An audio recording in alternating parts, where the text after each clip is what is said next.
肌孔肯雅热预防与防蚊指南。一个蚊子叮咬就可能改变你整个人生。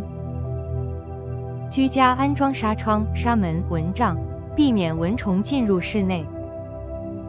使用蚊香、电蚊拍或捕蚊灯，定期驱蚊清理。外出时穿浅色长袖衣裤，尽量减少皮肤暴露。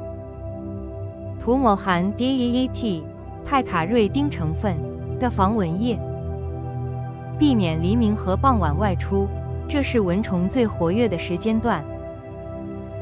蚊子虽小，传播却广，防蚊就是防病。保护家人从防蚊做起，你的小小举动可能救下一次未来的疾病。若您能点个赞，小林非常的感激。请求订阅频道，我们一起学习防疫。感谢观看。